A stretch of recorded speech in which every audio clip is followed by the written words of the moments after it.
Hey guys, do you remember how when I did my third easy abstracts tutorial, I said that was going to be the last one because it was going to be a trilogy? Well, just kidding.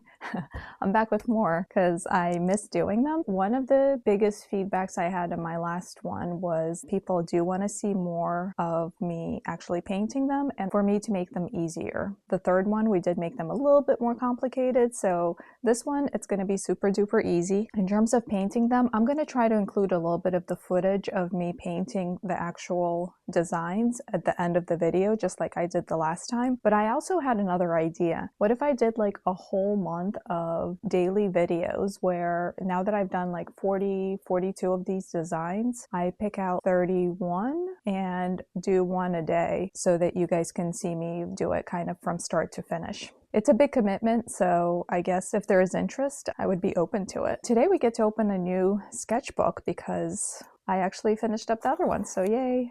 This is Tumu Arta. I got it on Amazon. It's 100% cotton cold press. I got it on sale for $6. Don't you love opening new sketchbooks? Oh, it's got like a really interesting type cover. It's like a hair on it from that was inside the plastic, so I don't know where that came from. Okay, I'll paste that in later. So let's take a look at the sketchbook. We're gonna skip that page. We'll do them here, and then if I do the month-long one, I'll just use the same sketchbook. Let's get started. 10 more easy abstract watercolors, and these ones are gonna be even easier. Okay, we're gonna do this really easy sun. The interest with it comes when we color it in. The pencils I have are Staedtler watercolor pencils, and I have some Inktense. I have 24 pack of each one. So basically, this is an abstract design, but it is the sun. So we do a corner sun, and then we just want to kind of do the edge one.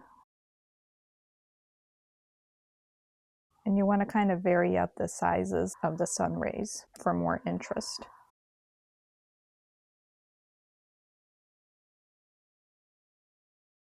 And we don't want them to be all the same size. First of all, for interest, but also to make it easier so we don't have to measure anything. That's the sun one. Here's how the first one came out. At the very end of this video, after the portion concludes where I show how to draw all of them, I will have available for you some of the painting process. If you want to see any of that, just stay tuned for the second part of the video. We're going to do some hanging light bulbs. I'm going to use this blue from Staedtler. Draw a squiggly line like that, and then you do that, and then you draw a light bulb shape, and then you go like this, and like that. Squiggle, squiggle. You don't have to be too precise. It doesn't have to look a certain way. One more. Let's just do 3 again. You can draw the light with a blue pencil, but it would be easier if you just do it with the color that you will make the light anyways. It's okay if they overlap. No right or wrong. That's it for that one. Here are light bulbs, and I have a bit of an explanation of how I did this at the very back of the video as well. I think you can tell the difference with how things come out on 100% watercolor paper versus on regular paper. The designs on regular paper just come out more so abstract because they're kind of flat lays of color. Whereas with watercolor paper, it's very easy to create a lot more blending and mixing into each other and just a lot more luminosity and depth of color. We're going to do another landscape scene. We've done one of these before, but this one is simplified and going to be even easier. You just draw squiggly lines and you can vary them up. You don't want them to line up and be too matchy-matchy. To make sure the sun is not green, I'm just going to use this red. That's it. Here's our super quick and easy landscape, and you can leave it a little bit more plain or you can add more depth. The way to create more interest and depth in a painting is to just up the contrast. If you have some very dark areas, then put very light areas next to them, and that creates contrast, and then that kind of is where your eye goes, and it just makes the painting more interesting without you doing too much work or putting too much effort into it. If you have a very dark area, put a very light area next to it. That's it. It kind of does the work for you. For this one, we're gonna draw some more squiggles. Let's do this fuchsia. We're just drawing squiggly lines randomly. Promised you guys that this tutorial was going to be even easier because I really just want everyone to give these a try and to not feel intimidated. I want you guys to all look at it and be like, yeah, I can do this, and it's going to be fun and relaxing, and if I have nothing else I wanted to paint, this is always just a nice, easy idea. And then we're going to just draw lines. The Inktense dissolves really well, so I'm going to switch to this pencil because we don't want these lines dissolving when we paint over them because they sort of give this indication of volume and shape, so we want to retain the lines when we color it in. For the next one, we go the opposite way. We alternate them so that they stand out from each other more.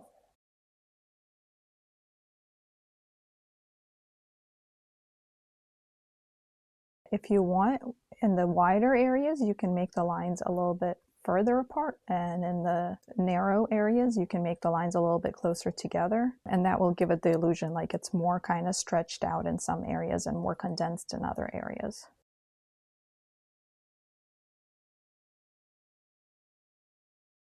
I drew like a whole bunch of different designs, maybe 20 this time, and discarded half of them because they turned out to not be as cute as I wanted, or not as fun to make, or I just got tired of them, and I only kept the very best ones. That's it for that one. Here's the next one.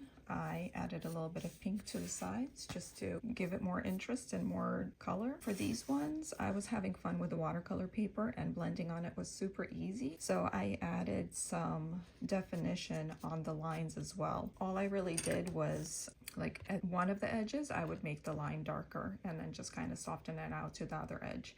And I did that so these edges were darker, and then these edges were darker, and then over here these edges were darker, and then these edges were darker. So it was all kind of facing into the middle. I think that created a pretty cool effect. Not really thinking much, you're just following the lines that you already drew.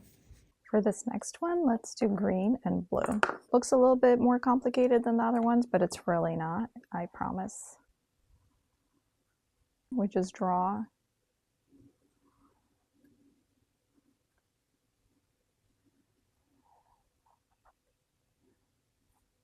just basically half circles going into each other. Really don't have to be very precise. That's all you do. Then we just add more lines. Let me add this blue one before I run out of space. And this one we're gonna have going the other way. So we started this way, so I'm just gonna alternate it for more interest. It can go like closer to the middle, it can go towards the edge. However it plays out, it's fine, it doesn't matter, don't worry about it. It will look good in the end. Don't worry about all the details.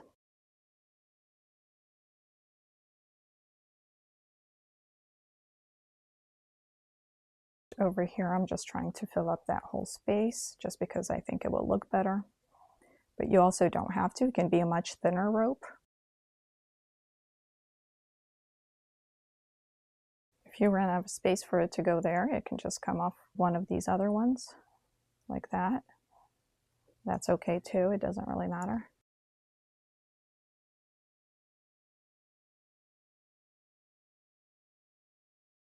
I am trying to fill up as much of the space as I can, simply because I think it looks better when as much of the page as you can is filled.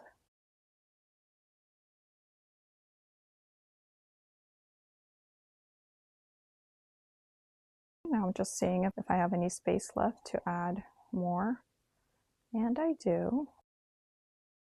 And that will make not necessarily the design itself look nicer, but I think it will make the page look nicer. That was it.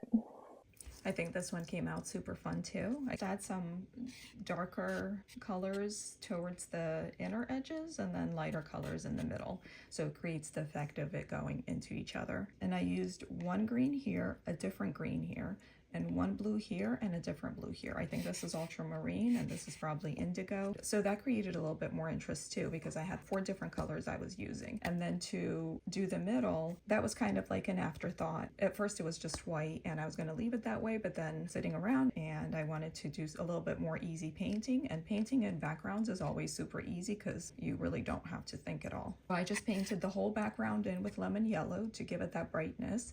And then over here I added a little bit of phthalo green, but blended it into the yellow so it's very subtle. And over here I added some fluorescent pink and again blended it in so that it's very subtle. It just kind of creates a little bit more of a transition in the background. And I really love the result. I think it's just so interesting. And you can create different ones. Like if you do more lines in the very beginning, then you don't have these in between spaces. Now we're going to do this easy leaf one. And you can just make them very uniform, or you can vary up their shape a little bit. It doesn't really matter. It will come out looking good either way. Once you have the first row down, then you just keep adding more rows.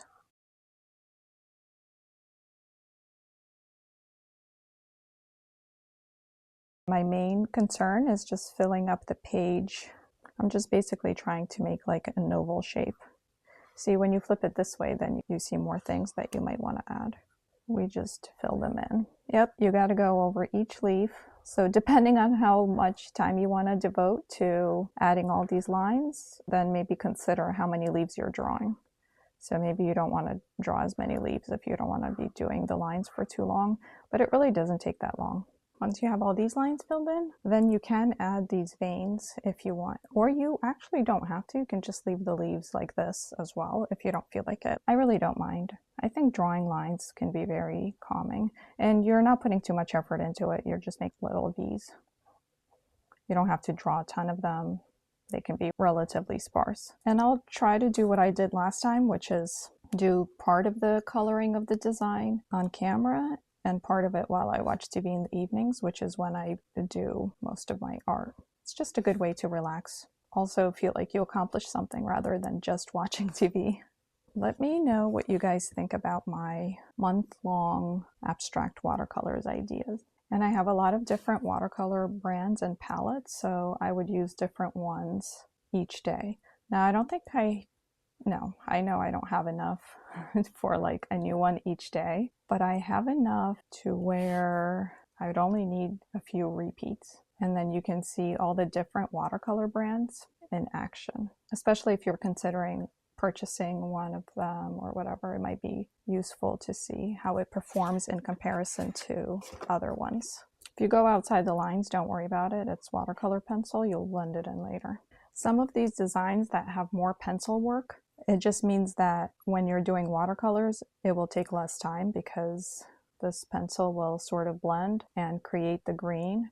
And really, I'm just going to add some shadows, just darken it up some of the places. I'm basically going to darken it up, maybe add some yellow highlights or some other colors just for interest, and then I'll be pretty much done. So even though it's more work up front, it's then going to be less work at the coloring stage. Okay. This one was super fun. If you want to do less work, make bigger leaves. I think I did part of the process on video, but really basically the concept is if you dilute the pencil, because remember we did a lot of pencil work here. Well, obviously you guys remember, for you it was a second ago, for me it was a few days ago. Because it was a lot of pencil work, when you activate the pencil, you already get that green kind of background, and then you can just go in with like yellows and oranges and other colors, add a little bit more color, and then into the spaces where they go under each other or here, you just add some of darker color, perylene green or one of those really dark greens, and then that creates that really cool shadow effect. Background was white, but I thought it would just be more fun to add some color to it, so I went ahead and did that. I added some of that opera pink here, yellow.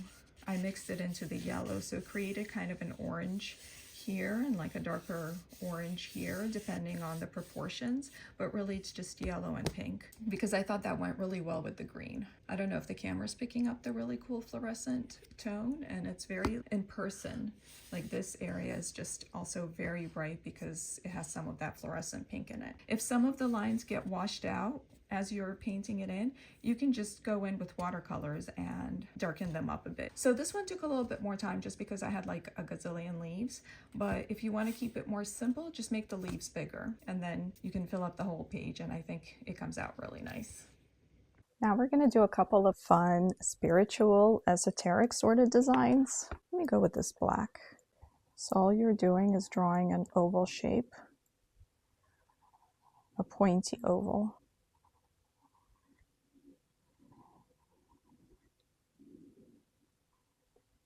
And if you want to preserve a white spot in the eye, then just draw a small circle and color around it.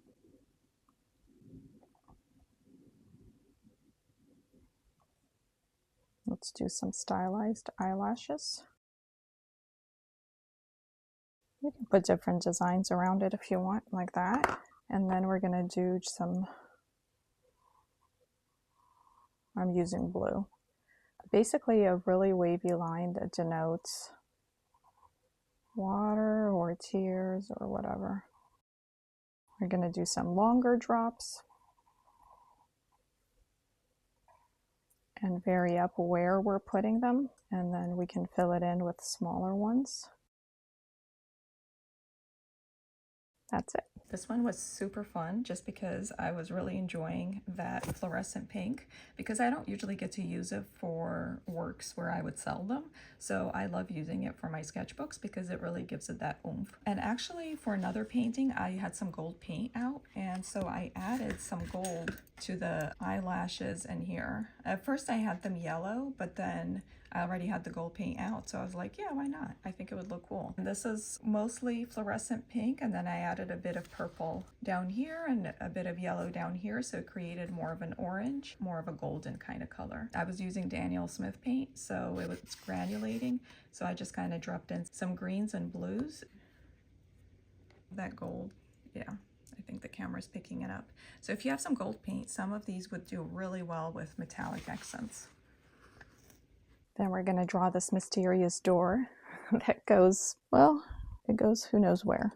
Let's use this Shiraz color, which is kind of a Caput Mortuum color. So what you want to do is you just draw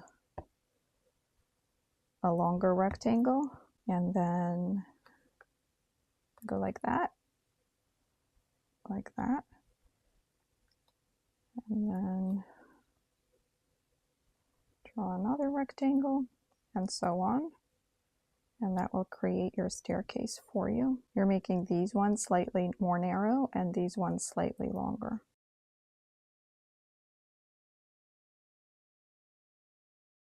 Let's say I filled that in with black. I could then go back in with some other color and put the moon in if I want, or I can make clouds, or I can really do whatever I want. But that's the basic design, and then you just color it in however. Here's our mysterious doorway. So first I just colored in the background with blues and purples and blacks and just kind of left it all sort of blending together. And then I took a piece of washi tape. Luckily I had washi tape that was pretty much the same width as that door, but if you have thinner washi tape, then just use a couple pieces.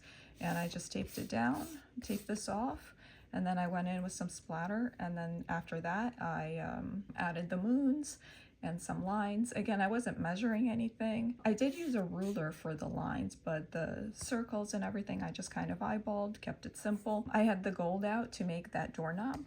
So, and then I added a little bit of gold to some of the white spots. So you have some golden stars in here. If you have less space when you're done with the door, over here you can do a little moon or a little crescent moon. And at the end of the video, I think I'll go ahead and include how I like to do my splatters to make it really star looking like, and kind of the easiest way to do it. Then we're going to draw some stars. This is kind of going with our spiritual, esoteric theme. Going to draw some wonky stars. We're not being too precise again. And then we're going to vary up their sizes. And then we can put in some more sparkly things. That's good enough. Just kind of fill in the page. Here are our fun stars. Huge difference between using regular paper versus watercolor paper. Not just any watercolor paper, but 100% cotton watercolor paper. You don't have to buy expensive sketchbooks. As I mentioned before, this sketchbook was $6 on sale. That's pretty much what you would get this sketchbook for. Obviously, there are less pieces of paper because it's much thicker, and you can find good deals out there. And it makes a big difference. It just, what can I say? It just makes the colors kind of richer and deeper. And what it does is it makes your work much easier for you because things blend so much better and they're easier to control than they are on regular paper that's not 100% cotton paper. Let me see if I can show you the details. And I used phthalo blue, black, and neutral tint for the background. What I did first was do the stars, then I did the rays, and then I went in and just colored the background. If you want to make the background easier to color, if you're working with watercolor paper, you can just kind of wet the areas you're going to be working on first, and then the colors blend much easier for you. And number 10, I made 2 of these. For this one, you do want to use different color pencils each time because your pencils will interact with the watercolors. And this one is going to be super easy. And you do want to press a little bit harder so that it doesn't get washed away. And then all you do is you just draw like a wonky sort of circle. Just don't be too precise. And when you're coloring with watercolors on top, you could use colors that match this paint, or you could use like colors that don't match, and then this color will still show up underneath it, if that makes sense. So you could match these colors to your watercolors, or you could do like contrasting options. And you want to just kind of vary up the sizes of the circles. Some of them can overlap, some of them can just kind of touch each other. That's pretty much it. Just put random circles down, and then what you're going to do is pick whatever watercolors you want, flatten your brush, and just go around 1 time. I don't want you scrubbing or going around like 10 times or whatever, because then it will wash away the lines. So really you just want to plop your color down, go around 1 time in a circle. You can make it a wobbly circle, doesn't matter. Bing, bang, boom. This design should take about a minute. And that's it. Okay. Last but not least, we have the circles. I do have the entire painting process of this one at the very back because it is so quick. It literally takes, I don't know, less than a minute. I had a really good time with it. So even though it's the simplest and easiest one out of all of them, it's also one of my favorites because I think it comes out looking really interesting because the colors kind of flow and blend with each other when they cross each other or just kind of touch. The watercolor pencil gets activated, so it's interesting. Then it's just really fun and meditative to just go around with your paintbrush, and it comes out looking good on any type of paper. So I really love this one. If you guys don't like any of the others look too hard or whatever, at least try this one. Just draw your circles with your pencil, go over it with watercolor, and you're done, and you're just gonna love how it looks. That was all of them, and let's go through all of them again just to see them all, how they look together in the sketchbook. So this is the first spread. For the spreads, I kind of tried to keep the colors a little bit in sync just so it looks good next to each other. So here and here I'm using the same reds and the same yellows. Here I did not use the same color. The rolling lines and the deeper, darker shadows, it's got like a similar theme going on, I think. Then you have that little accent over here that matches. These ones definitely look pretty cool next to each other with the bright yellows and pinks. They sort of go together, and then the greens. And then these two, they have a lot in common with the gold accents and the reds and the theme. And then these ones also both kind of go together because you have a bunch of different fun colors here, like purples and yellows and greens, reds, whatever. And then here you have the same thing. Yeah, I think the sketchbook so far is looking pretty good. Let me know what you guys think about that one idea I have about doing one of these a day for an entire month. If you guys enjoy this, please give it a thumbs up. Subscribe to see more videos in the future. I'm gonna have more tutorials and hauls coming up. Thank you so much for watching. I hope you guys are inspired to go and give some of these a try, and that when you do try them, you have a lot of fun with them and you enjoy them and they're nice and relaxing. Thank you. Bye. Okay, here's the little section I promised about how to do splatter. So we're gonna start by taking a little bit of this liquidy white, and this is one way. We're gonna dip our paintbrush into water to make it more watery. If you have a fluid blending medium, then that probably would work better because it won't dilute the white so much, so it still stays nice and strong. And then you just take another paintbrush or whatever, and you just go like this. Now this is one way to do it, and it's actually not my favorite because a lot of times when you start doing like that, it creates a line of splatter. So it doesn't make it very like uniform. I feel like I'm Dexter right now talking about splatter lines and what they mean and how they go. Another way is to use a toothbrush, and this one I think works better. Let me add a little bit because you really don't need to dilute the paint as much. Some on your paintbrush. It doesn't need to be diluted, you know, sprinkle it. And it creates like a finer mist, and it's more kind of uniform. You could also do both, like if you want like a finer sort of mist versus bigger blobs of white. If you have a distant galaxy or distant stars, then they're gonna be finer in the background, and maybe the foreground they're a little bit bigger. But actually I like to do this anyways because you get some bigger blobs too and some smaller ones, and then if you want you can just go in with a white pen or white marker or whatever and make some of them bigger where you want them bigger. This way you have more control over it, as opposed to here it creates more of a line. But a lot of times I do use this method because I already have the paintbrush I'm using, so it's super easy to just dip it into white and do that as opposed to bringing a toothbrush out. So this one's already done, and this one I left one ray open to share how I was doing the whole thing. For this one, I simply colored in with yellow inside the light bulb and then outside the light bulb, and then I went over the edge with reds and orange, and then over here I did phthalo blue. I outlined everything in phthalo blue, and then I added some neutral tint and black sort of at the corners going into it so that it looks like the lamps are lighting up the space because it's darker at the outer edges. And then over here, the strings, I simply did not color them while I was coloring the background. Once the background was dry, I went ahead with my paintbrush, just a wet paintbrush, and activated the blue strings so that they came out a lighter blue than the rest of it. So basically, for the most part, I was just wetting it.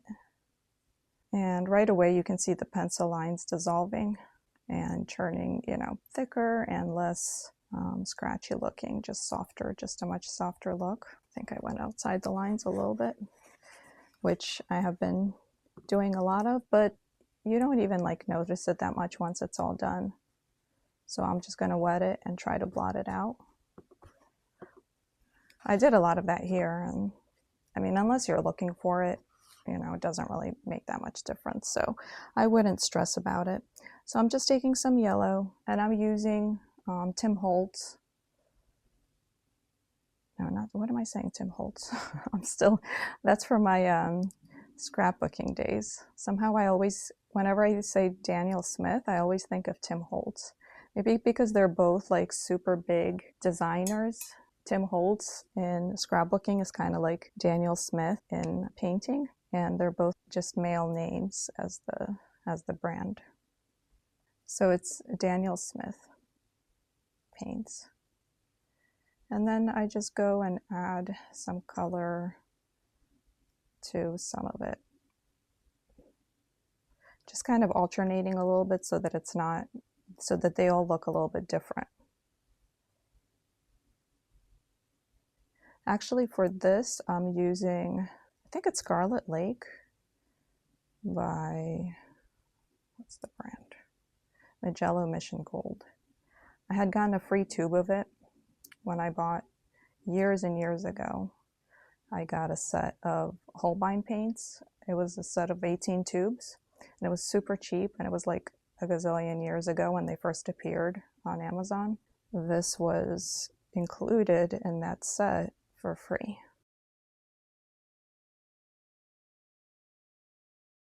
There we go. I think that pretty much concludes. If the going outside the lines bothers you and you don't feel like cleaning it up, you can always like make the rays a little bit wide. I don't want the line looking too uniform, so I'm just trying to kind of blend it out in a way that looks more flowy. Now, Magello Mission Gold paints are known for not flowing a whole lot, so this paint doesn't super flow, so you kind of have to help it flow. I think I used it here too, and then I used some transparent pyrrole orange. So you kind of put it on there and then you sort of encourage it to blend into the center. And then I went over it with the pyrrole orange as well, just to give it a little bit more variability in color and texture. So that's pretty much it for these two, and then we're going to move on to some other ones. I'm going to do a voiceover and try to explain what I was doing. So here I just filled the bottom in with some color, and I decided to start from the bottom. And then I guess I was waiting for it to dry, so I'm just filling in the sky, and I'm using different blues to give it a little bit more texture and variety. Yeah, I think I was trying to separate the areas I was working on so they wouldn't flow into each other. Yeah, just adding some darker spots to the sky too, so that it wouldn't be so light and uniform. And then I decided to put clouds in by just dabbing some paper towel into it. So moving on to that middle hill, again, just trying to keep the areas I'm working on separate from each other. First, I started with the lighter color up top, and then at the bottom, I'm adding darker colors, as we talked about, just building up that contrast. And sometimes it's easier to do this if you allow the layers to dry and then you go back in and add the darker color later. But if you want to get it all done quicker, then you can just kind of try to build up the color by adding more condensed color in the areas you want darker. I'm still waiting for those hills to dry, so I moved on to this other one, and basically I started by activating the pencil, so I got that background color, and now I'm just adding some shadows by adding darker colors on the edges, and especially in the areas that are kind of more narrow to make it look like they're more shadowed. Hopefully that makes sense. Trying to build up that color, adding more and more darkness, darkness to the edges, and then also in the areas where the design is more narrow, adding a little bit more shadowing there as well. And that's about it. So now moving on to this one. Right now I'm just using a wet brush and activating that pencil, and then I go in and add the shadows at the corners, as I mentioned before. And here again, just activating the pencil, and then when you see me kind of going over it with my brush, I'm actually taking some of the color away, because these pencils are very kind of intense, so when you activate them, you get a pretty dark color right away.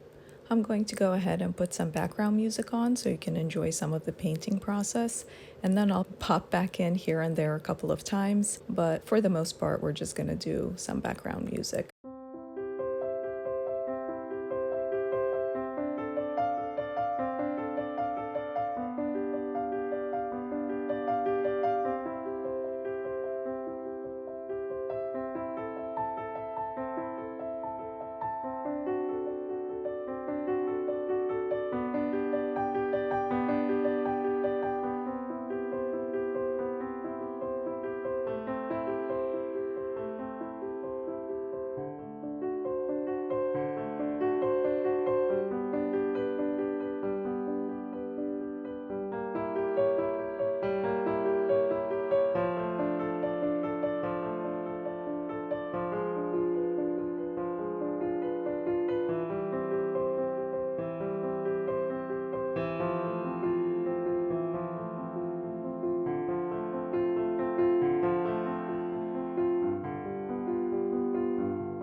one of my favorite paintings to do. You can see I'm just picking up some color with my paintbrush and making it nice and wet, and then just going over each circle just one time, and then I'm letting it go so that the pencil lines are activated as opposed to getting overly diluted and disappearing on me, because I want them to stay there, because that kind of elevates the painting from just basic circles to something more interesting. I really love how the colors blend and flow in this one. And here I'm just going to show how I'm coloring in the stars and the sparkles.